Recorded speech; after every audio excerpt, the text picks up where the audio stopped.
Okay, I think we'll get started. So welcome everybody to this Shame in Medical History seminar series. So this seminar series is jointly organized by the Shame in Medicine Project, which is a Wellcome funded project that sits here in the Wellcome Centre in the University of Exeter, and the Centre for Medical History, which sits in our history department. And we're really happy to have our speaker in person today. It's been a while since we've had someone actually come to our university. It's always online. So it's really nice to have a visitor and to spend some time socializing with them. And we've got Jen Evans visiting us, who's a former Exeter PhD student and lecturer, and who has now moved on and is based at the University of Hertfordshire. And she is a senior lecturer in history within the School of Creative Arts. And her research is focused on the body, medicine, and gender, and covers the period 1550 to 1750. To date, her research has examined reproductive health, infertility, and miscarriage. And she has published 2 monographs, Aphrodisiacs, Fertility, and Medicine in Early Modern England, and Men's Sexual Health in Early Modern England. So really delighted to welcome Jen here today to give a talk which has the most awesome title. Very long. Very long. And maybe if you start sharing your slides, everyone can see the title. Yeah, he was ashamed to let me know of it and thought to have got cure otherwise without my knowledge. Medical writers' quibbles about genitourinary. Genitourinary. I had to look that one up. Patients, genitourinary patients in early modern England. Thank you, Jen. I'll pass over to you. So Jen's going to speak for a while, and then we'll have time for discussion and questions after. Yeah, go ahead.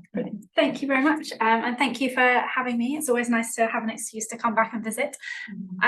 So today, what I'm presenting is really a chapter from the new book. So the Men's Sexual Health book was published in November by Amsterdam University Press, and as you have a nice generous allowance, we're pretty much getting a chapter in full. So I'll kick off. Readers in the 17th and so workforce is one of the biggest challenges. Go ahead. Okay, we'll start again.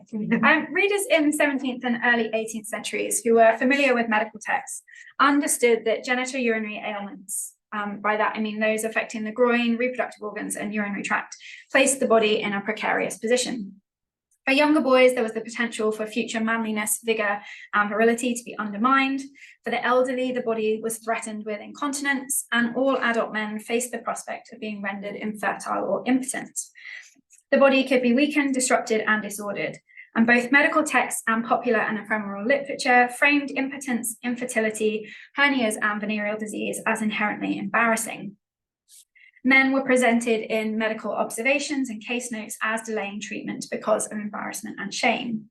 Yet the medical and social culture of the era fostered discussion on health, shared remedies about fundamentally intimate conditions, and required the presence of friends and family in the sick room. Men testified in their correspondence, in recipe collections, and in medical observations that they discussed their problems with friends and family quite openly. They sought medical information, they sought remedies, and they sought referrals from their peers. Diaries likewise tell us that men were relatively uninhibited in their discussions of some genitourinary complaints. So while men were reticent, what they were reticent about was seeking attention from medical practitioners. But we'll get to why that might be the case in a bit. So in this sense, men's experiences mirrored women's, who traditionally in historiography has been described as being bounded by notions of modesty. But as Monica Green has shown us, modesty did not prevent those women from seeking medical treatment. It was just kind of a culture in which that happened. So medical texts and surgical treatises present a specifically framed version of men's responses to these conditions. The authors of these texts declared that men's shame and embarrassment was a form of neglect. They said that it led men to ignore their conditions, or worse, in their eyes, seek aid from those family and friends that I've just mentioned, as well as quacks and empirics. To counter this, the writers of medical and surgical treatises tried to encourage men to seek appropriate help from physicians and surgeons. And to do this, they emphasized the dangers of hesitating before requesting skilled care, and by underlining their ability to be discreet and to preserve the anonymity and thus the good name of their clients. Their stories of male clients, therefore, don't only reveal to us some suggestion about men's experiences of shame and embarrassment, but they tell us a lot more about the writers themselves and how they envisage the relationship between themselves and their clients. Notably, it shows their discontent with the use of irregular practitioners and the ways in which they try to retrain male readers to act appropriately when they have genitourinary complaints. So I put here, this paper draws on the 4th chapter of my recently published book. It pretty much is the whole chapter, chopped about a little bit. So to have a look at this in more detail, the chapter in the book draws on printed medical literature, published collections of medical cases and manuscript casebooks. Printed materials discussing medicine and the body flourished from the mid-16th century. From costly folios to cheap palm-sized editions, books were available in a way that they'd not been before. In the 16th century, the publication of materials was regulated by the London Company of Stationers, chartered in 1557. And further expansion of medical book trade occurred in the 17th century, set against the turbulent backdrop of the Civil Wars and the Protectorate, at which time there was a backlash against medical elitism and the availability of medical self-help literature increased rapidly. After 1662, for example, charges only appear to have been brought against books which were considered seditious as well as unlicensed.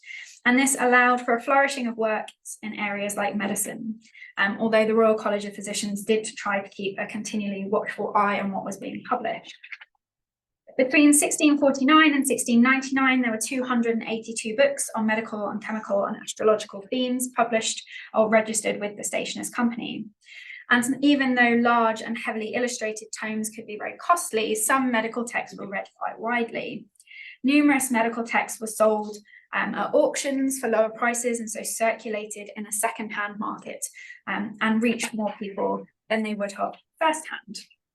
Mary Fussell has argued that print represented an important area of change in the medical marketplace, as a boom in print allowed a range of practitioners to advertise their practices more extensively than before. And this was a key important function of all medical texts. Physicians and surgeons wrote them to enhance their own reputations. They selected information, cases, and observations that presented themselves in the best light. And they tried to use their books in a didactic way to teach potential patients how to act and when to seek help with their bodies. Medical treatises at this time were published in both Latin and vernacular languages of Europe, and here the focus is on vernacular editions that were accessible to a broader readership than the Latin texts. Elizabeth Lane Fadell has described how medical texts in the 17th century disseminated popular health advice by gathering recipes, translating and interpreting information for a lay audience, and rearranging text to suit a range of purposes. The translating of medical texts allowed them to be shared across Europe, and many of the works that we're going to come across today are originally published on the continent and then translated for English readers. As Fussell has shown, by the 1650s, readers in England were consuming works produced in German or in French and originally in Latin, alongside those being produced in England itself. And indeed, medical authors themselves often reused materials, sometimes verbatim, from earlier continental works. The Midwives' Book, for example, copied substantial sections from Nicholas Culpepper's Directory for Midwives and from his translation of Daniel Sennett's texts. The slides be moving. Yeah, I'm about to. Okay. No, it's not. Can you click that? I don't think it's moving. If I click on here, you should try now. There we go. So similarly, Jacques Guillemeau's 1612 work was the basis for William Sermon's Lady's Companion. And so although observations that were reprinted in English language weren't restricted to English cases and repeated continental examples, they were still thought to be applicable to male readers in England. Despite the differing religious and legal context, and even though specific cases might not be comparable to the customs and experiences in England, authors and translators expected these examples to resonate with English readers, and in some cases implored their readers to accept the knowledge presented despite, quote, it being the product of a foreign country. Shame was a painful social emotion in response to notions of dishonor or in recognition of something indecorous in a person's conduct or circumstances at this time. In broader society, it was a tool of social control and conformity used for judicial purposes and in the mock parade custom of the chivalry, which aimed to shame couples who breached socio-sexual standards, notably when men were cuckolded, as you can see on the slide here. Shame therefore implied a sense of wrongdoing rather than the more neutral feeling of embarrassment. As Gail Kahn-Pasteur has emphasised, the interaction between bodily self-experience, and its discursive realisation took place in and through culture, and therefore the dominant physiological paradigm should be expected to produce ideological effects. Bodily experience was bound to culture and shame. Shame was an intrinsic element of genitourinary conditions. In both Latin and Greek, the words for shame and for the genitals overlapped. And so the connection is made. And still at this time, the organs are sometimes described and called the shameful parts. This was also a period for which it's been proposed people developed embarrassment about bodily functions that resulted in an inwardness or closing off from the world. Men and women in the early modern period had to accommodate their internal orientation of the physical self within the socially available discourses of the body. Embarrassment about genitourinary ailments was potentially framed by reputation shame, an emotional state that responded to conventional values which may or may not have coincided with the laws of man or God, and that facilitated the rise of the new culture of sensibility and allowed people to navigate social situations in the emerging public sphere. And I should say, reputation shame kind of accommodates embarrassment, and I'll say in a minute, disentangling shame from embarrassment in these cases is really tricky. So sometimes I'll say shame and sometimes I'll say embarrassment, but it's because it's very hard to kind of pick them apart. A treatise from 1620 explained that men experienced shame in response to things that didn't have a moral quality, and so they could blush because of lameness, baldness, and certain diseases. It didn't say what those diseases were. The intertwining of reputational concern and shame explains why this might have been a case and why shame manifested in various different relationships in different ways. Friends and family were presumably better acquainted with a man's reputation and his qualities, which may well have freed him to be more open about conditions that could be embarrassing. Conversely, seeking the services of a medical practitioner necessitated opening oneself up to the judgment and appraisal of someone who didn't know the depth of your good character or good qualities already. Men, therefore, sometimes appeared to put off talking to medical practitioners because they were embarrassed or ashamed. However, this was also, as is argued here, a trope of medical writers who are intent on securing customers. Disentangling embarrassment, shame, and modesty in the narratives provided by medical practitioners and patients isn't straightforward. Men are often described as putting off seeking help because of shame or embarrassment, but we know that some men did that because they couldn't take the necessary time off work, or because they felt their own medical knowledge and understanding of a disease was sufficient, and so they didn't think they needed help. It's not always that they're embarrassed. All of these reasons could explain men's reticence in seeking out the services of a physician or a surgeon, but written treatises don't linger on those ideas. They very rarely say, oh, he had too much work on, or he was too poor to stop work. So what we see in these printed versions is very much what medical practitioners think of their male patients, not necessarily their lived experience. Men's concerns about speaking candidly with medical practitioners were perhaps also not unjustified, as printed observations show, particularly in some of the later chapters of the book. Medical writers are not above commenting on the debauched, lewd behaviour or drunken behaviours of their clients and making moral judgments about them in their printed casebooks. So you can see why men might not want to go to them and then have their character assassinated in print. Oh, I need to, sorry.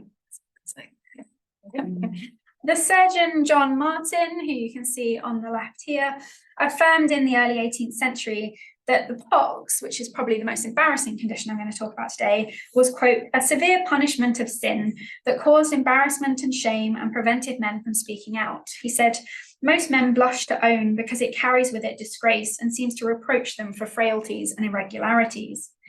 Here, the sense of wrongdoing was emphasized as a driving force behind men's emotional responses to venereal disease.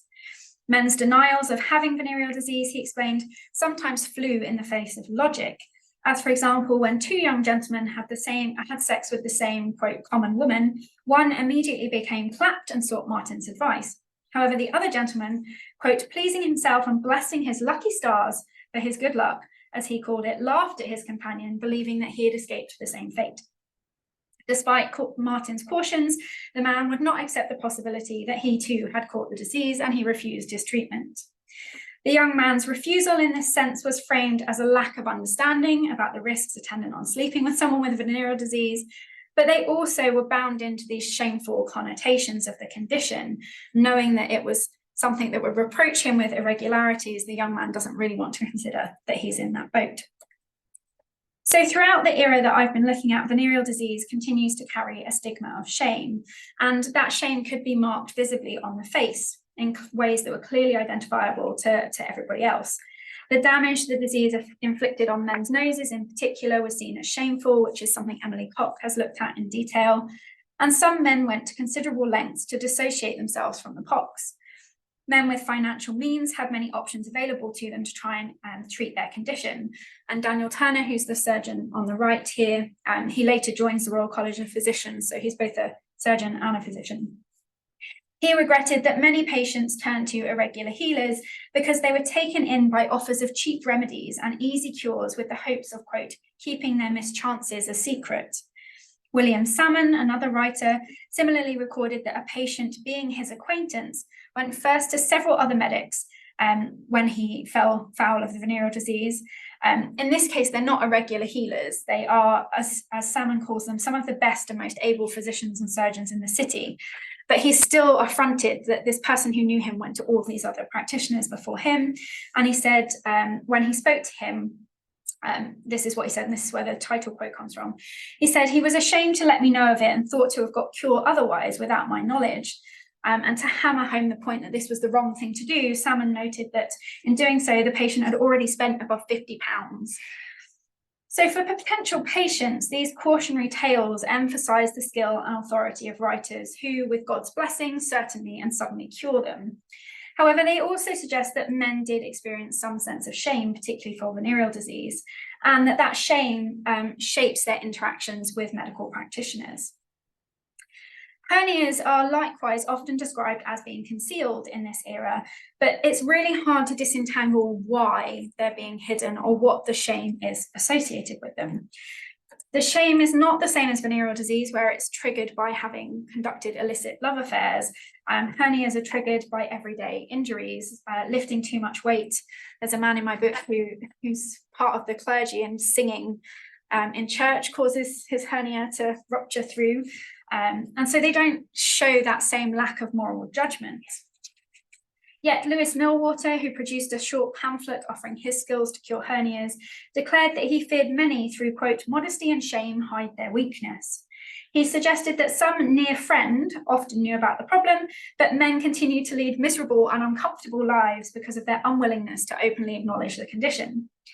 In the 18th century, Turner, who is the same as we can see here, explained that a middle-aged man he knew waited until half an hour before his death before revealing that he did in fact have a hernia. Turner was surprised that anyone in such a condition could scarce have been so bashful, nor yet so ignorant of his case, as to have kept his healers in the dark. And the only kind of suggestions that sit alongside why these conditions might be shameful is the thought that women sometimes impugn men's sexual abilities if they're being found to wear a hernia truss.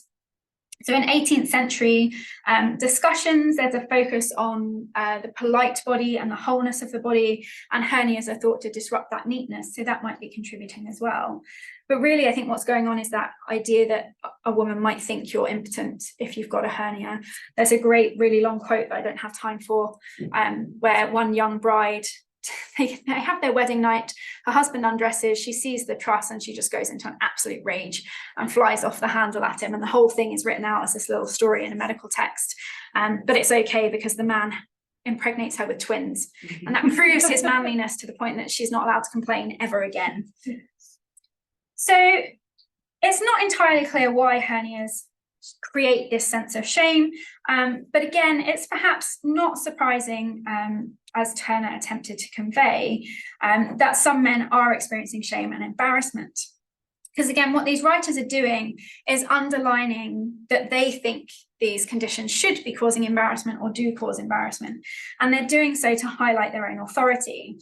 They emphasize in particular that the removal of such ailments requires skilled help.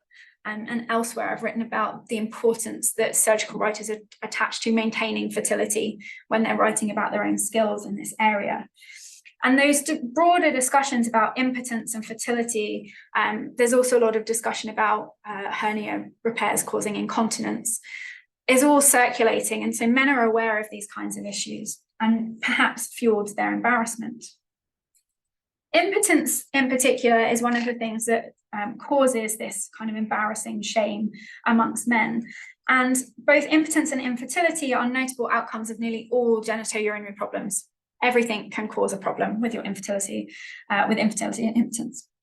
And you see these kinds of discussions in popular print as well. Sorry. So here we have Fumbler's Hall, published in 1675, which derides various impotent male characters who have wonderful surnames like Doolittle and Fainwood. I thought that one was pretty good. And the book is essentially a list of, quote, diverse complaints and grievances of women's husbands who failed to perform. The supposed wives' litany of complaints include that their husband's lack of prowess failed to satisfy them and was, quote, mere fooling. The Fumbler's Hall focused on both impotence and infertility, with wives complaining that their husbands' failings deprived them of beautiful children. Moreover, it made explicit reference to men who were gelded by over-eager barbers and surgeons whose ministrations, and this is my favourite quote from anywhere in the book, whose barbers' ministrations left them with, quote, not so much as would satisfy a ducat an mouthful. It's not a phrase I've ever come across before. Ballads and literary works similarly routinely castigated impotent cuckolds. The Sorrowful Bride jeered at a 21-year-old husband unable to take his wife's virginity despite her best efforts to rouse him. And jest books reflecting the humour of slightly more elite clientele included jokes at the expense of impotent men who paid lusty young gallants to satisfy their wives for them. Men's fertility could also be the source of gossip. Elizabeth Montagu commented to the Duchess of Portland in 1738 that Lady Winchelsea had been drinking ass's milk and oringo roots ever since she was married to help her conceive a child. But she thought, quote, if she was to give half her morning draughts to my lord, it might turn much better account. So Montagu's letters show us that men's powers and prowesses were scrutinised and discussed, but it also shows us the continued belief that women are taking the burden of infertility and sexual failure upon themselves. And when asked about their condition, men might be able to avoid suggestions of their own failings by throwing things off on their wife. This wasn't always the case. It varied depending on the person. And so we know people like Samuel Pepys, who suffered from bladder stones, which possibly did cause his infertility. Historians aren't clear about it. He had bladder stones. He also records in his diary various occasions where he bruises his testicles. He's not clear about how he's done that, but he wakes up with bruised testicles. He openly discusses in 1664 his wife's childlessness, and he seeks advice from others on improving their chance of conceiving, and gets replies back that are both things he can do and things his wife can do. So some men are not ashamed by infertility or the suggestion that they might be impotent, and are quite open about things.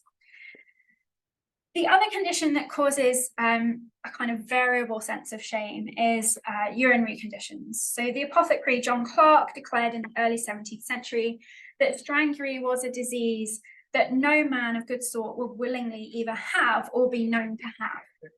Clarke's comments suggest that embarrassment was limited to those of better social standing who were perhaps expected to demonstrate more mastery over their bodies. But bladder stones and kidney stones were remarkably free from connotations of embarrassment. This was perhaps because the condition is experienced internally with very few observable symptoms. But we know that people are openly sharing and discussing remedies for bladder stones, and they're also saving bladder stones that they pass from their bodies to show and share with other people. This is an example here of one that's drawn up and shown around. It's from Wynyard Causton. So Often when these stones are being shown, they're being shown to medical practitioners, and they might well have been the most usual audience for these objects, but it's not clear that that's the only audience for them. I think it's likely that they're probably showing them to other people who have any passing interest in what's shed from their bodies. So bladder stones are problematic because incontinence should come with connotations of feminine leakiness in this era, but it doesn't seem to work that way in reality. Okay, went rather quickly. So the force of these cultural and medical descriptions that promoted the embarrassing nature of infertility and impotence and the shameful nature of these conditions was strong, but it was not strong enough to stop men from discussing their conditions with family, friends, and others when necessary. Embarrassment and shame in this sense was just a barrier that had to be overcome to access medical care. In 1574, the ambassador Ogier Ghislain de Busbecq sent reports to Emperor Maximilian II while he was on his travels. In one such report, the ambassador outlined that while traveling from Vienna, blood began to flow from me in large quantities along with urine, but without any sensation of pain or greater inconvenience of any sort. He noted that he'd halted his trip for health reasons, but offered no suggestion that he saw this as embarrassing or that he had in any way kind of edited what he'd sent to limit his shame. The ability to share these kind of humiliating incidents perhaps mirrored religious experiences where Protestants recorded shameful experiences in their diaries and circulated them to friends and family for edification. 17th century men were also encouraged, at least by Francis Bacon, to share their joys and their sorrows, thereby creating a flow of emotion that was beneficial to health and well-being. Men were expected to find themselves a confidant to whom they could unburden themselves. A trouble shared was a trouble halved, and a joy shared was a joy doubled. So sharing health concerns was an expected and acceptable response to all forms of illness. And this extended to those that affected men's intimate bodies and were of a private nature.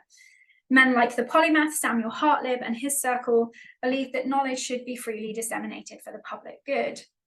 And indeed, talking about medical conditions created knowledge about symptoms amongst family and friends networks and allowed for the sharing of remedies that created and spread useful knowledge for the public good.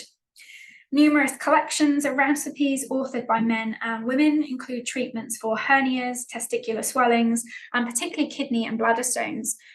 The operation, that we'll see an image of soon, was very painful for bladder stones. People don't want to go under the surgeon's knife, so there's lots of sharing of suggestions. Remedies were retained based on the trustworthiness of their donor, and so were often received from friends and family. The names of male patients were sometimes written in these recipe books, displaying an open knowledge of other men's medical concerns. While not all recipe books contain remedies suitable for the whole range of genitourinary conditions, those that do so suggest that men eagerly shared remedies with friends and acquaintances to aid treatment, and suggest that they may have procured remedies for people that they knew. The evidence that survives for this is, of course, skewed towards certain socioeconomic groups, those who were wealthy enough to create and retain a medical collection of recipes. But what we can see is that friends and family were important sources of advice and information. Family members wrote to the royal physician Sir Hans Sloane, for example, on behalf of their relatives. The reasons for concealing and sharing information may well have changed across the life cycle and intersected with the type of condition that men experienced at different ages. Young men who were unfamiliar with medical conditions often needed the help of friends to know what was wrong with them.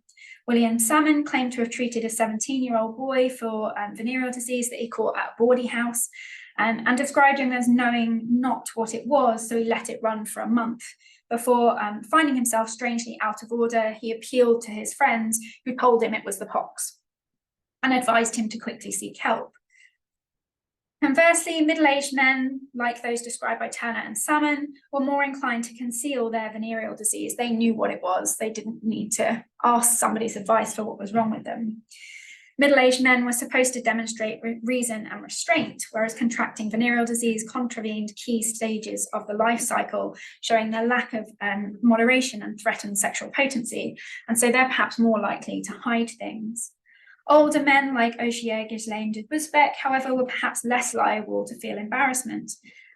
Both Busbeck and Samuel Hartlib, who we'll talk about in a moment, suffer from urinary problems, which are inherently less shameful and embarrassing anyway. So it can be a bit hard to decide if older men really are more open because they've had it all before, been there, done that, or if it's about what they're suffering from.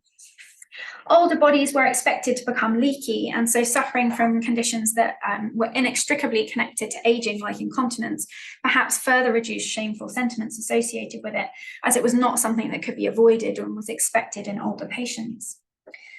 What we can also see in these records is that shame of venereal disease was felt across the social spectrum, but the embarrassment that men felt in disclosing this information was contingent upon who was being spoken to.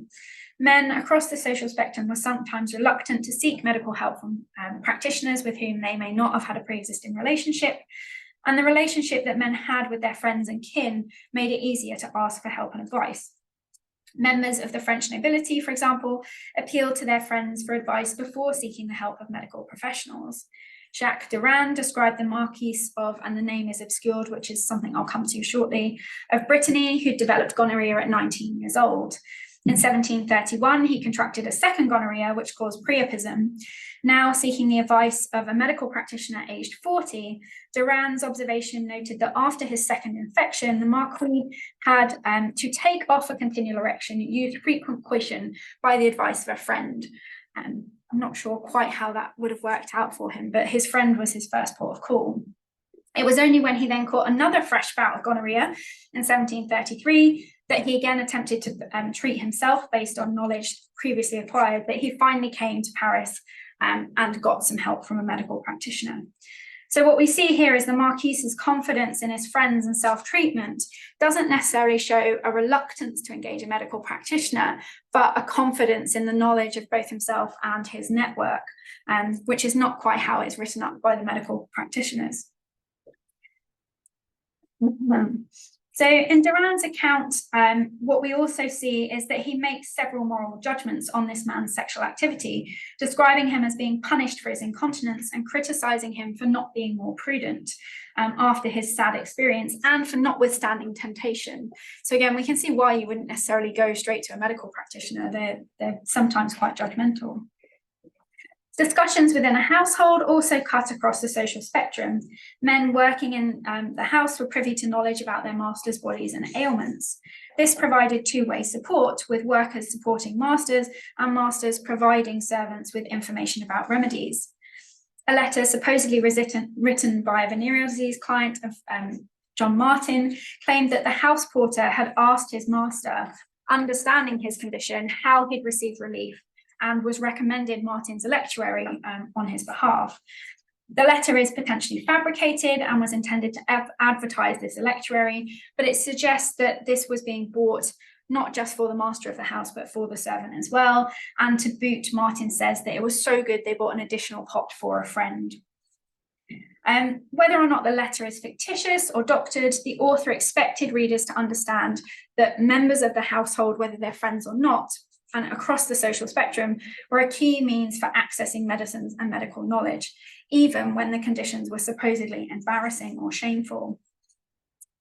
As we've seen, urinary complaints and bladder stones were not necessarily concealed, and it was widely known that the possibility of lithotomy might render a man impotent and infertile.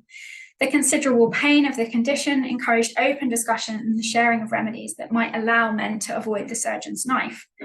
Samuel Hartlib, an educational reformer, is at the centre of an extensive letter-writing community at this time, and he receives numerous letters with people trying to help him ease his bladder stones. Martin Grundmann, an immigrant parish priest at Landissil in Paris, wrote to him in 1660 with, quote, "Some receipts against the stone in the bladder. If they may do you any good, it will much rejoice me." Grundmann sent multiple suggestions. First, to anoint the body with the blood of a fox, the second, a very widely known radish remedy, and the third, a draught of milk that might ease his pain. And these networks of care sharing, sharing remedies were a core feature of early modern medicine. Providing remedies strengthened bonds between parties, and indeed here Grundmann hopes that the remedies he suggests will bring him some relief, And he says accordingly, "Sir, these are well proved and experienced medicines which have helped many, and therefore I shall say no more at present till I hear whether you like them or no, and I shall be heartily glad if I may contribute anything for your health or your ease." And so he's trying to reinforce his kind of social place with Hartlib through the recipes. Hartlib then receives more remedies, some from Sir Cheney Culpeper, some from an R. Jones, and some from Lady Ranelagh. And the recipe suggestions could come from those who are much more loosely known to the patient as well. One, Mr. Bourne, the town clerk of Newcastle, was advised to take powdered eggshell in white wine to relieve the gravel and stone by someone he described as an acquaintance. So not even a friend at this point, it's someone he knows. Other urinary conditions were likewise discussed amongst friends. 50-year-old Mr. Stenning was given many remedies by his friends when he experienced a suppression of urine after having a tiring journey on horseback. Finally, 4 days later, the physician Thomas Willis was called to examine the patient, who he found plagued by unbearable tortures, which suggests that your friend's advice isn't always the best way to go. Providing remedies strengthened those social bonds, but it also emphasizes to us that there's a whole kind of sharing of knowledge about intimate conditions going on outside of medical practitioners. Being candid with friends about embarrassing conditions didn't only reap reward in terms of remedies, but also facilitated introductions to medical practitioners. Salmon's 17-year-old patient who didn't know he had the pox was, quote, a stranger in town, and so had been recommended to him by a friend. Martin noted that he reluctantly attended a man who suffered from venereal disease for 12 years because of, quote, the importunity and solicitation of himself and his friends. And Jacques Durand's observations on diseases of the urethra includes multiple examples where patients sought out his services by the advice of one of his friends whom I had cured. And so, as well as providing precedents, friends effect an introduction between medical practitioners and other patients. In 1719, Henri Francois Ledran received a request from a friend of his and mine on behalf of a patient whose friends had had to rouse him from melancholy thoughts upon his disease and prevail upon him to return to Paris for advice. The man had a tumour in his jaw that was suspected to be the result of venereal disease, but he couldn't give a clear enough account of his medical history for Durand to confirm that. So again, he possibly hid some information. Through the friend's intervention, the patient received not only the benefit of Ledran's expertise, but that of multiple other practitioners and surgeons who were called in to advise. And so Monica Green has demonstrated that modesty, although powerful in shaping women's experiences of medicine, was not an absolute impediment to seeking care. And I think what we can see here is that the same thing is going on for men. Shame and embarrassment might present an obstacle for discussing your ailment, but it was not always a barrier for gaining advice and treatment. Medical writers framed their observations in terms of neglect, particularly for younger men, focusing on words like ignorance and neglectful, to create a didactic function that prompted men to seek appropriate care from physicians or surgeons in order to avoid complications, difficult treatments, and enduring hardships. Neglect was framed by medical writers both as a delay in seeking medical advice and taking medical advice from the unskilled and ignorant. In observations and case notes, these actions are framed as direct antecedents of conditions intensifying or becoming more inveterate. Neglectful behaviour was therefore framed as one part of patient activity that was problematic. It's a really big thing that they quibble about. Writers also described patients under their care as unruly, and this is one of the later chapters in the book. They're obstinate, they don't follow prescriptions, they start eating and drinking and having sex when they shouldn't, and all of that causes problems. And Samantha Sandasi has suggested that late 17th century surgical observations didn't make extensive use of blame narratives, yet observations framed in this way shift responsibility for poor outcomes onto patients who don't seek the right help, avoid things because they're ashamed, or are disruptive. For example, John Brown recorded that one patient with an inflamed penis caused by venereal disease, not much minding it at first, sought only the help of his wife. Likewise, Nicholas Gainsford noted of Samuel Curd, who'd hurt his scrotum climbing over a pair of bars, that he, thinking it not to be very much, neglected himself for some time until the humours fell down out of that place and made him mightily out of order. And so you see this continued kind of discussion that blends neglect, ignorance, shame, and embarrassment all into this kind of big melting pot of reasons why men don't seek help. As John Brown's observation makes clear, neglect in the eyes of medical writers and practitioners didn't mean that men were necessarily ignoring their bodies or their symptoms. They're employing domestic medicine, they're getting help from friends, they are seeking the advice of mountebanks and quacks, but they're doing the wrong things according to these writers. Domestic medicine in particular was often used before and alongside care of a medical physician and to try and avoid surgical interventions. And so the way in which these things are being written about is with a deliberate kind of eye to training men to not do those things and to seek out help. And so this function works because these books are aimed not just at those entering the medical professions as kind of training tools, but because they know that the texts are being read by a wider audience of kind of educated male readers who might be potential patients. So alongside observations of neglectful men that sought to chastise these readers and chastise any man that might contemplate a similar course of action, texts also presented cases where men who came forward quickly and were open and honest are quickly and perfectly cured in a way that other men are not. So the sea surgeon John Moyle described, without any biographical details of the man, someone with a syphilitic inflammation of the penis and testicles as having got his disease via mischance, but then he rapidly came to me. Moyle prescribes a fomentation, a cataplasm, and a bag trust. There's a purge and a sweat. And he concludes the observation with the note that by due repetition of these means, the patient was cured in a little time. And so the suggestion is implied quite clearly there that quick, appropriate care is better than long-standing inappropriate care from the wrong kind of people. Similarly, Salmon's observations described a gentleman who'd been suffering from venereal disease for 2 days when he is called in to consult with a physician who's already on the case. That patient's quick and open action was again duly rewarded in just 7 hours after they begun their consultation, in that he's allowed to urinate freely and most of his condition is relieved. So the inclusion of notes about kind of the speed and perfection of cure when you're open and honest is quite noticeable. I think what I want to emphasize, though, is that we shouldn't be too quick to accept patients' lackadaisical responses as they're presented in these texts. Portraying patients as ignorant and negligent reinforces practitioner authority and learning and encourages potential patients to seek timely help.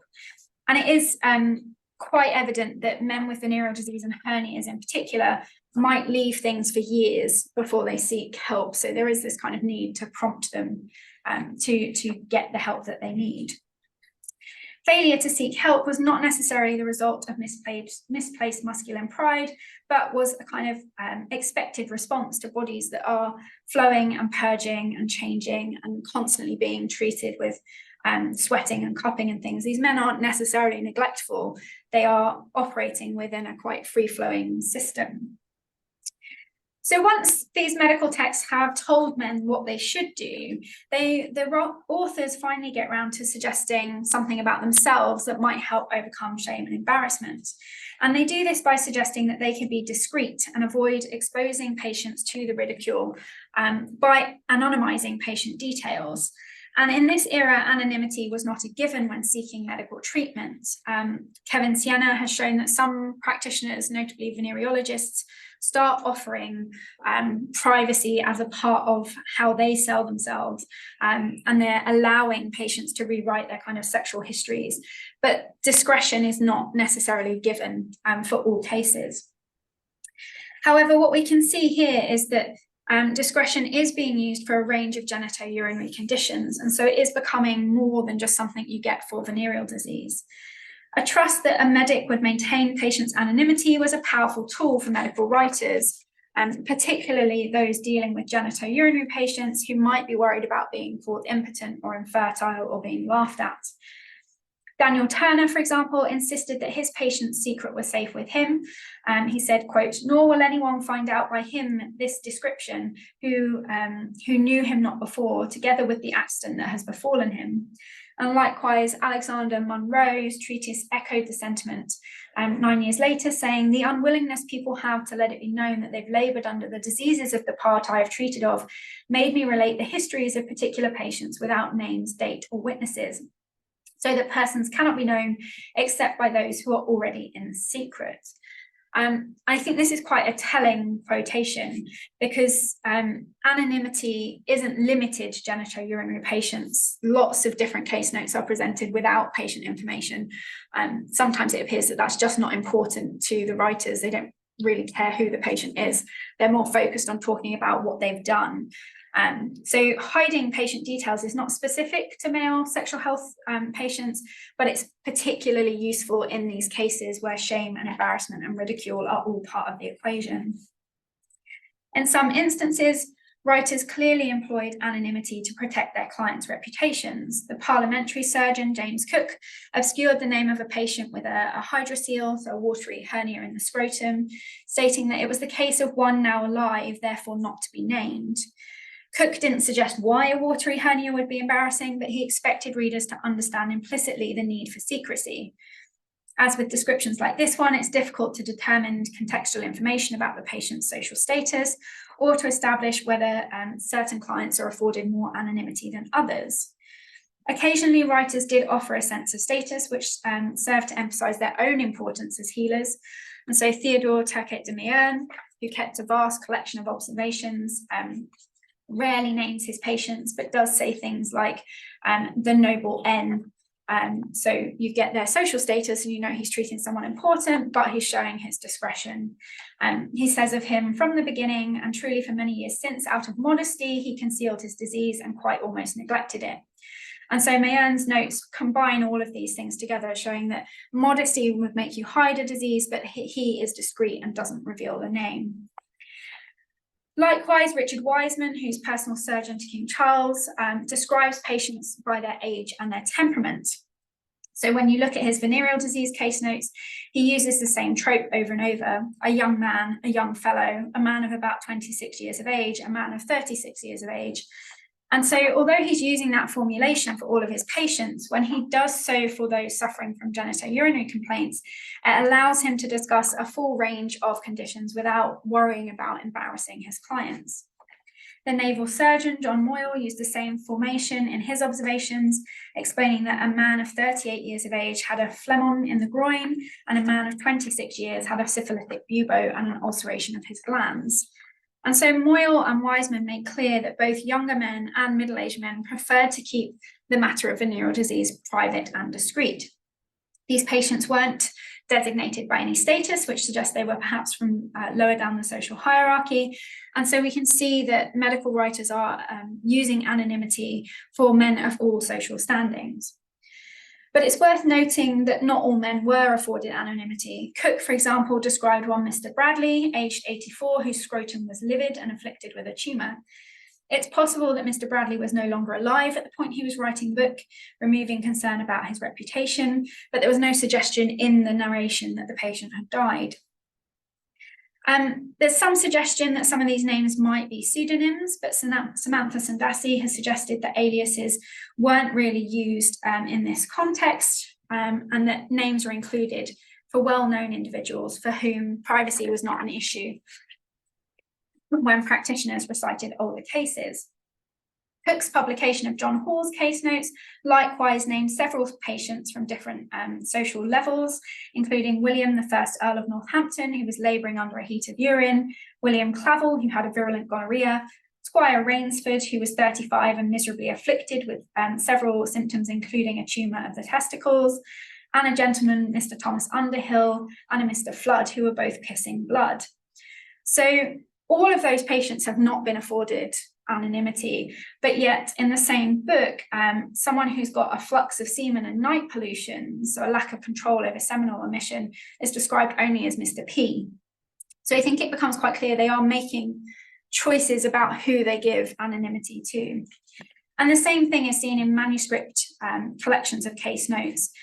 Although we might expect some of those books to be more private, they're often used as diaries and account books, and people sign for treatments and there are kind of contracts in. So they're not personal documents, they're kind of more open. So John Westover, who's a surgeon in Wedmore in Somerset, describes nearly all of the treatments he's given for patients who owe him money between 1686 and 1700. He's got draft agreements with local members of the community. It's quite clear that other people can see the book. And so there's only one occasion where he uses kind of code, and that's Mr. Evan Thomas, who's given a dose of pills for the running of the rains. And then the one where he uses code, Richard Cockwell of Badgeworth has been sick in his, this in 3 days. He's pained in his, and then there's just a line. It's like, I assume he's pained in something intimate. It's the only 2 instances where Westover deliberately obscures any patient information. It's not clear why he chose to do so, and because we just have a line, I am making a big supposition that one of those is a venereal or a genital complaint. Nicholas Gainsford, similarly, in recording the cases of his master, George Willett in Groombridge, talks about a certain man having his testicles inflamed, and that counters those earlier cases where the scrotum was hurt and he named them. That was fine. But when it might cause infertility, when it affects the testicles, then he adds anonymity. So again, not all men are given anonymity in these kinds of books. John Gosling incorporated the name of nearly all of his patients, including Mr. Watson, a butcher who's treated for bladder stones in January 1626. And we also see in Richard Wilkes's diary, he's happy to name patients who have bladder stones, including Reverend Mr. Davy of Barton under Needwood, Alderman Fox of Coventry, Matthew Stubbs of Walsall, and William Robbins. His book also offers kind of frank and open discussions about patients with a range of conditions. So he talks about one Mr. Hodgkins, who kept the Crown in Bridgenorth. Hodgkins is treated in 1739, and it's recorded he'd drunk hard for many years. He is a publican after all. Was now 5'7", thick all over the navel, and had a dropsical humour that had fallen down onto his penis and scrotum, the former being thick as a man's wrist, crooked, transparent, and the latter nearly as big as a man's head. So perhaps it's the extremity of the condition in this case that he wants to append a name to, but given the kind of severity of that condition, it might also be that Hodgkin has no way to hide his condition anymore, so it doesn't kind of need anonymity. But what all of this shows us is that anonymity and discretion weren't automatically given to genitourinary patients, but that medical writers are using it where they can to show their abilities to be discreet. They are employing something that's used for other patients in other conditions to try and encourage men to come forward and overcome shameful and embarrassing conditions and seek help that they think they are the appropriate people to be giving. So to draw everything to a close, men's responses to genitourinary conditions were complex. They varied according to social station, condition, and position in the life cycle. Things like kidney and bladder stones were relatively free from embarrassing connotations, but most conditions affecting the genitals and reproductive organs were thought to be embarrassing in some form or other. And those like venereal disease clearly had stigma and shame attached to them. Both popular and medical literature played upon these ideas to create a cultural spectre of shame for genitourinary patients. Discussions in printed medical works implied that men's shame and embarrassment stopped them from seeking medical help, particularly if they already know the medic. However, what it also shows us is that it is not the case that men are hiding these conditions, but they're seeking help from cheaper remedies, irregular practitioners, family, and friends. So there is an openness about these conditions, just not with the right people as far as medical practitioners are concerned. So what we see in these books is that kind of playing out of medical writers' quibbles about their patients, not necessarily a reality that all of these conditions create shame all the time. They configure reputation shame and embarrassment as significant impediments to requesting aid from physicians or surgeons. But we know now that this is just one factor that shaped men's willingness to engage in the medical encounter and that might be shaping their discussion of these conditions with people in their extended social circle. Patients are also aware that physicians and surgeons might publish details of their cases or make moral judgments about them and put them in print. And so to offset this, medical writers are increasingly using anonymity to show that they can be trusted and that they can be discreet, and suggesting to men that seeking help would not result in their condition becoming known to others. And so what we can see here is really the way in which medical writers respond to a perceived requirement for discretion in their male clients. Thank you. Brilliant. Sorry, there's Wiseman. Thank you. Okay, brilliant. I'm going to try. Where's the last?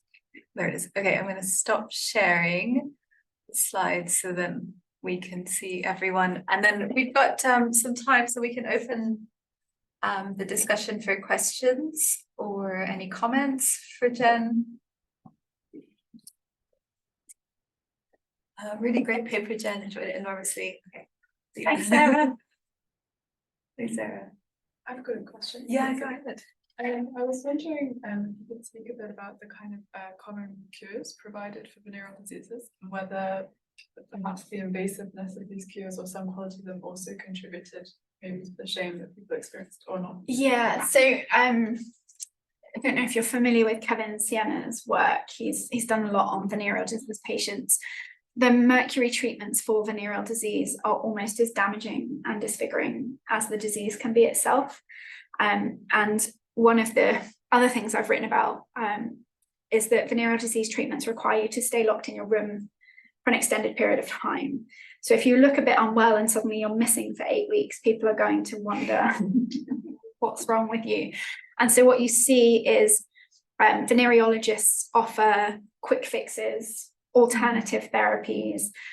William Salmon writes about one that will let you wear your day clothes and you can walk about, and as long as it's not too cold, you can probably go outside. So they're trying to find ways to navigate those difficulties, because again, venereal disease patients don't want to spend 8 weeks inside. They want to carry on with their business. They've got responsibilities and they don't want it to be known that they've got the condition. Some of the adverts are really striking and say things like, we'll cure you without your bedfellow knowing there's anything wrong with you. So there is this real concern with venereal patients that the treatment won't be taken. I've got a quote in the book somewhere where a patient complains, this is in the obstinacy chapter, complains to his surgeon that the remedy is doing no more for him than being hit with a brickbat. And so he's off, he's done, he's not going to participate anymore. And of course, inevitably, he gets sick again and has to come back, because relying on your own choices for treatment is not what these guys want. So they always frame it as problematic. I was thinking the same thing, just to pick up on that. So would it be, in general, would it have been better to actually get help from a medical practitioner, or is your friend's advice just as good? Like, is it comparable in terms of outcomes? Oh, that's a good question. It's hard to know outcomes. Mercury treatment does sort of help venereal disease, but nothing. No. They've not got anything particularly good for it. I tend to think that what do I think? I tend to think that there's a lot of experiential medical knowledge that's being shared that people think is just as effective as seeking help from these guys. Physicians are expensive, and so that always has to be taken into account. And surgery is very, very risky. There's no antiseptic, there's no antibiotics, there's no cleanliness. You're probably going to get an infection, and people know that it's risky. So I think for them, alternatives seem really viable, and that's just part of the medical culture you're in. Is you seek help, and you might take domestic remedies alongside surgical treatment or treatment from a physician. The problem is that the physicians and the surgeons don't like it. They feel like they're being undermined and that their authority is not being followed. And so I think the alternatives are just as viable in the early modern mindset. It's what we see here really is the quibbling about my patients, and they don't do what they're told and they don't do what I want them to do. But yeah, I'm not sure in terms of outcomes. I don't know what you're best off doing. Sorry, I got a question of, sorry for being late. It's right. It's really hard finding the room, and I really love the paper. And I got a question about So you're sort of sharing us with the professional and non-professional spectrum. I was wondering about the gendered experience, like when the men, so they are like sharing experiences or like they're seeking domestic treatment. Was there any possibility that there are women involved, like preparing the cure or some ingredients? So That's chapter 7. there was women involved. Was there going to be like different pattern of behavior or different rhetoric using? So what I looked at for women's involvement is it shifts across the life cycle, and I was really interested in that question because what you see a lot of discussion for early modern medical histories is women opening their bodies up to male practitioners and avoiding the medical gaze and kind of eroticism of that kind of touch, but no one's ever thought about it the other way around. And women clearly are treating these men, particularly if it's a wife. So one man says, my wife is a doctress, and that's who he's been seeing for the last year before he seeks proper medical help. But she's clearly an experienced healer, and she's given him pretty similar things to what a physician would have given. What I found quite interesting is that there are ways in which men avoid the female gaze to maintain modesty.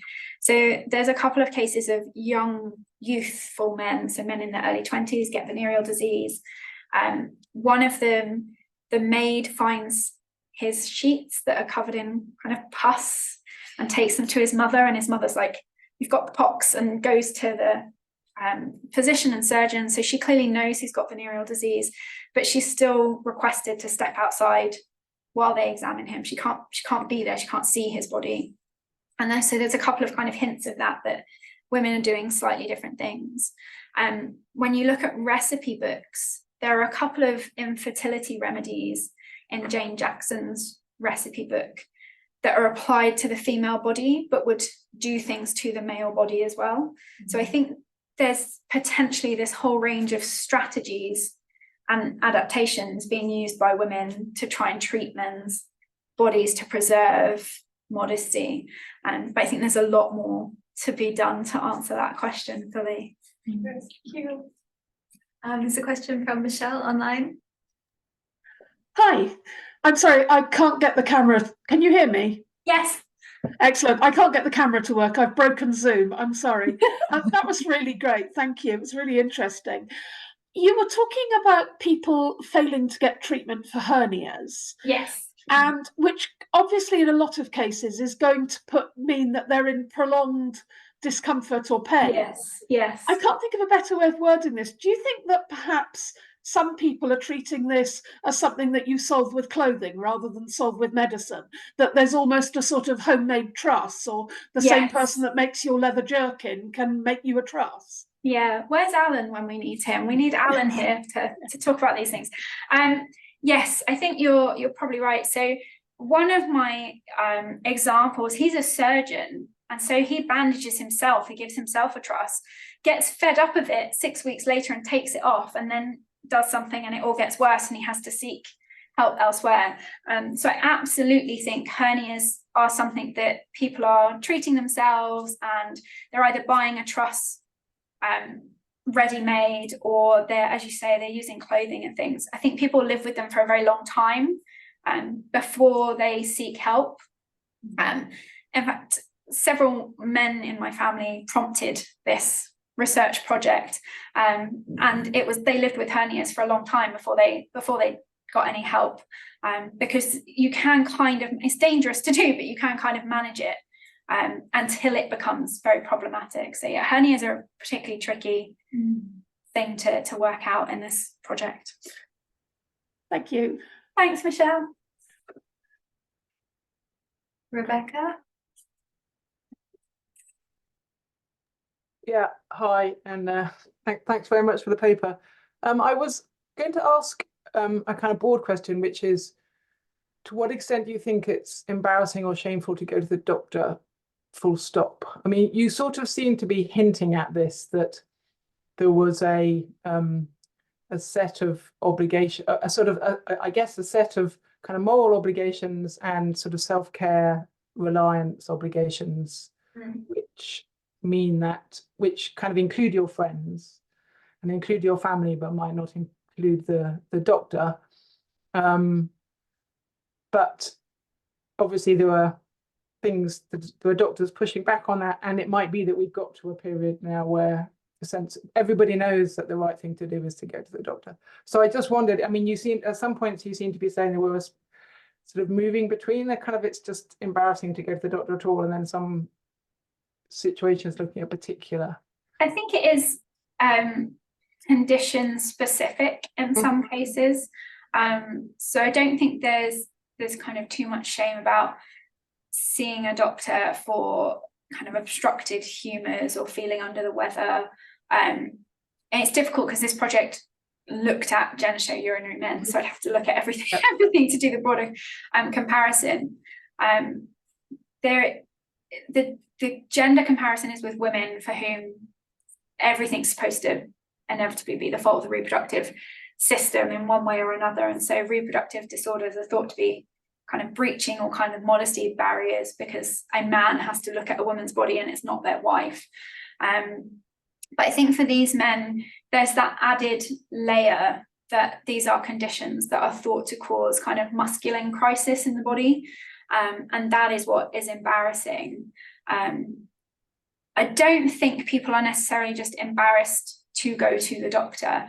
I can't remember their names. There's a married couple who provide kind of domestic medicine help to their local community, but whenever either one of them is sick, they get a doctor in.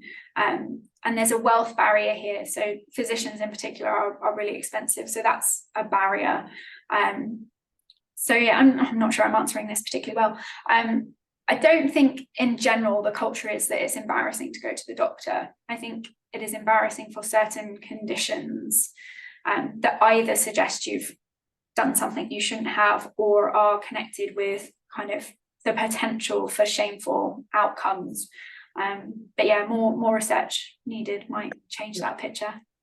Yeah, I mean, I guess I was just thinking about the sort of what your cultural obligations are for sort of self-regulation beyond the kind of there are clearly some things that you could do that would make you ill that would be problematic, but do you have a kind of broader responsibility, and that in some sense going to the doctor kind of shows that you've erred, or are we in a way in which the doctor is part of that system and it's not? I think the doctor is part of that system. So the early modern culture very much says you should be taking care of your body. It's the house of your soul. It is your responsibility to maintain it.